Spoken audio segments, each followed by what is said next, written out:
Hello radio enthusiasts, welcome to another video about early radio from the Roaring Twenties Antique Radio Museum. This is our 6th video on people who made a major impact on radio history. In this video we will be showcasing one of the most important figures in early radio broadcasting, Frank Conrad. On May 4th, 1874, Sadie Conrad gave birth to a baby boy in the borough of Swissvale in Pittsburgh, Pennsylvania. The proud father, Herbert, and his wife could not have known the amazing future their newborn son, Frank, was destined to have. At age 13, Frank Conrad built his first radio receiver. With his newly built receiver, he could hear his neighbor John Coleman's transmissions. Conrad decided to build a transmitter so that he could communicate with John. At age 16, Frank Conrad left the Sterrett Grammar School and went to work as a bench hand at Westinghouse at the company's Garrison Alley plant in Pittsburgh. Garrison Alley's name has since been changed to Garrison Place.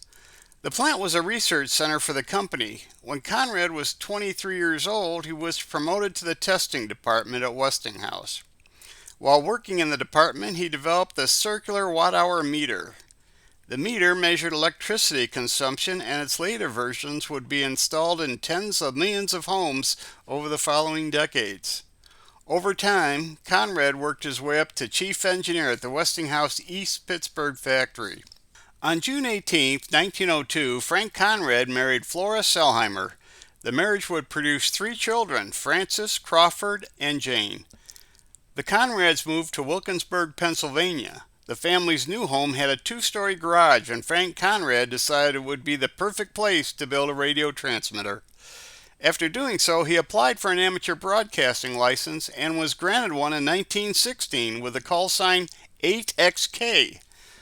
On April 4, 1917, the United States entered World War I. Almost all amateur broadcasting was banned shortly thereafter, but Frank Conrad was allowed to use his radio station to test new radio equipment.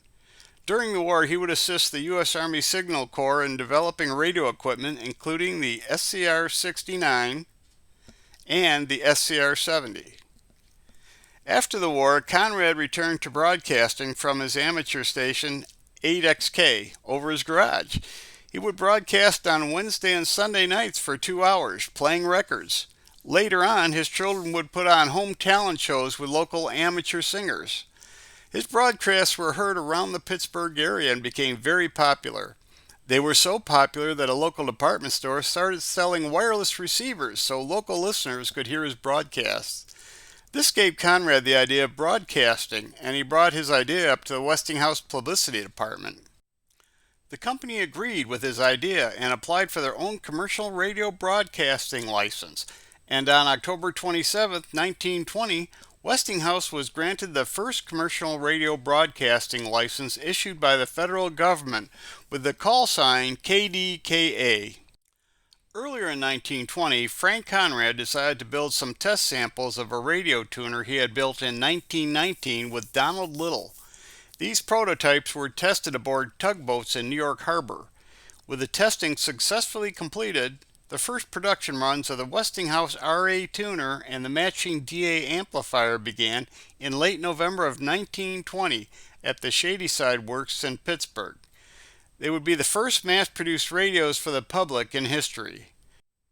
Frank Conrad's prototypes of the RA tuner and the DA amplifier can be seen in this photo on the bench in the back of the broadcast booth taken during KDKA's first broadcast on November 2nd, 1920. Frank Conrad would continue his wireless experiments, but his main interest was now shortwave transmissions. The conventional wisdom at the time was that shortwave transmissions were useless, as it was believed that they only traveled a short distance. In 1921, Conrad had a telephone line run from the Westinghouse plant to his garage. That winter, he tested shortwave transmissions between his garage and the amateur station at the Massachusetts Institute of Technology. These tests proved that the shortwave signal was louder in Boston than the medium wave transmission. The results of Conrad's shortwave tests motivated Westinghouse to build their own shortwave transmitter next to the KDKA transmitter at the East Pittsburgh plant. A shortwave license was granted with a call sign 8XS. What began as test broadcasts turned into regular broadcasts. Westinghouse later increased the station's signal output to 10,000 watts, and the broadcasts were picked up all over the world. In 1940, after a 51-year career at Westinghouse, Frank Conrad retired and moved to Miami, Florida. On November 6, 1941, Frank Conrad had a heart attack while driving to his home on Venetian Way in Miami.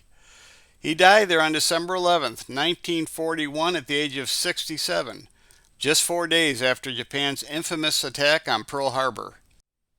Frank Conrad had over 200 patents when he died. In 1925, he won the Institute of Electrical and Electronic Engineers Morris and Liebman Memorial Award. He also won the Institute's Edison Medal in 1930 and its Lamb Medal in 1936. In 1928, Frank Conrad was awarded an honorary PhD from the University of Pittsburgh. It has been over 8 decades since Frank Conrad's passing, and his garage in Wilkinsburg, Pennsylvania has been torn down. But the history of Frank Conrad's life and his accomplishments can never be torn down.